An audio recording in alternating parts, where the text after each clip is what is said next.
Welcome back to Papa Pete's 2 Cents. Today I'm going to review my KEL-TEC Sub-2000 Gen 3. It's the fancy box it came in. There's the details of it. What came with it. Oh boy, my gun's not in here. I keep it in the safe. A little book, how to store it, and what else? We get a sticker. A lot of frills on the KEL-TECs. I think it came with one 15-round clip. I bought this variation for the Glock clip interchangeabilities. It's a pretty cool little gun.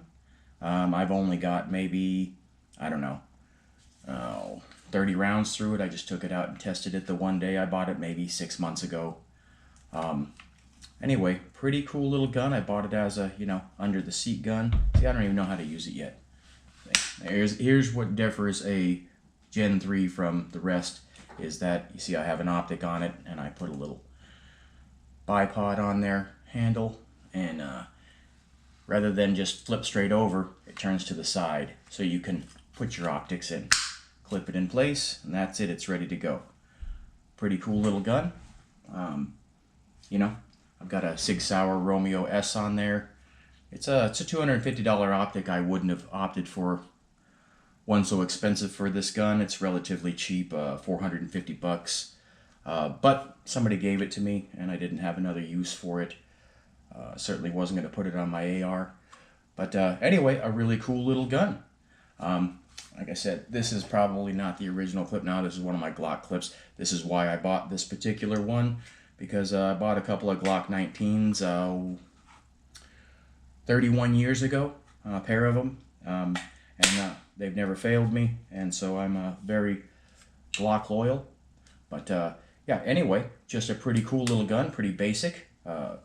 Charging handle is back here, pretty AR, reminiscent for the lock and clip. It's solid, I shot it because of the way the stock is designed. I mean, this is a foldable carbine for, throw it under your seat, put it in a backpack, some people would do it for a bug out. But then again, it's a nice option to have, if you're in your vehicle or you're going somewhere, and, like I said, it stores, especially if I didn't have this optic and this handle on it, it stores very small, 16 inches, I believe, is what it breaks down to.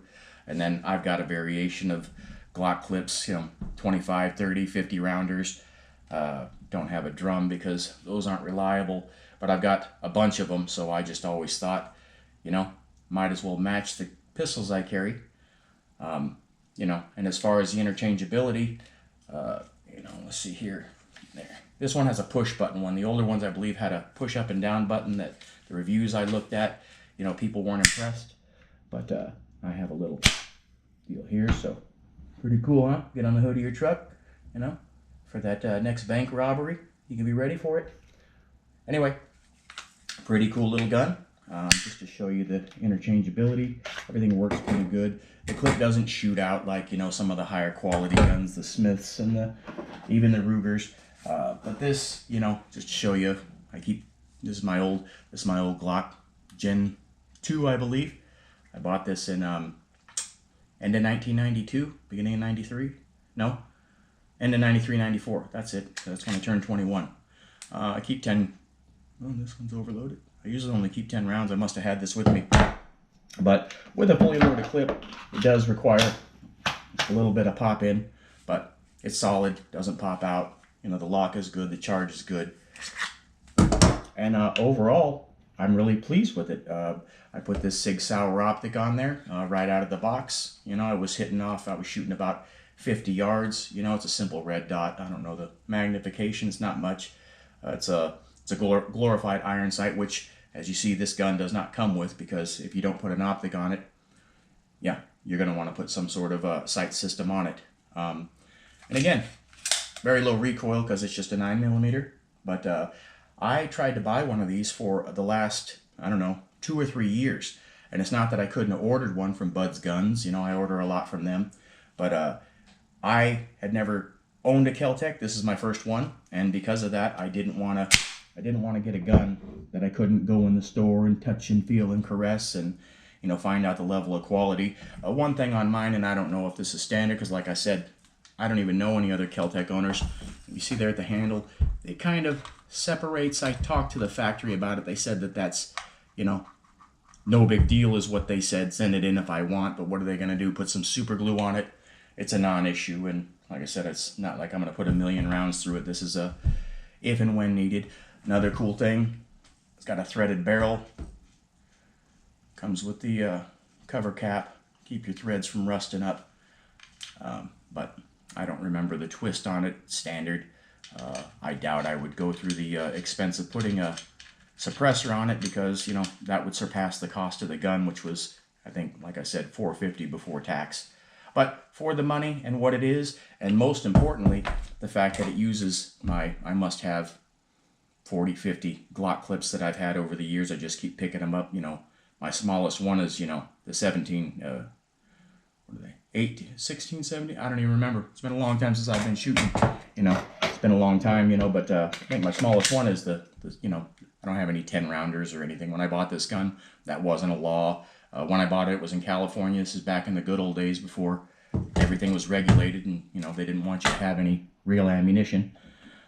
Anyway, that's it. I didn't have any video of it out shooting. I did. It was real simple, but like I said, I didn't set up any real targets, and it was cold in North Carolina, so I spent all of about 5 minutes out there shooting this thing just to make sure it worked, so I didn't have to go right back to the store and return it.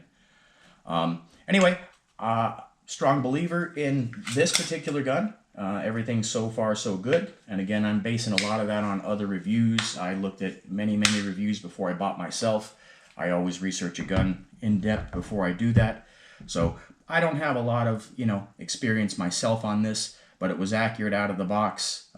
Again, this is not a hunting rifle or anything else, and it really wouldn't be my choice if I were to, you know, hit the bricks under serious combat. But like I said, it's more accurate than this. It goes in conjunction with this, and as you can see, you know, it doesn't take up a whole lot more room than that. So it's fairly lightweight.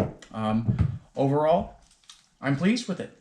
And now that it's cold again, I'm not going to be shooting it anytime soon. I'm going to post another review of the actual workings of it. I'll probably put a suppressor on it, give me another 3 or 4 inches of barrel length, you know, a little more accuracy. But again, that isn't what this is designed for. Most gunfights happen within 10 to 12 feet.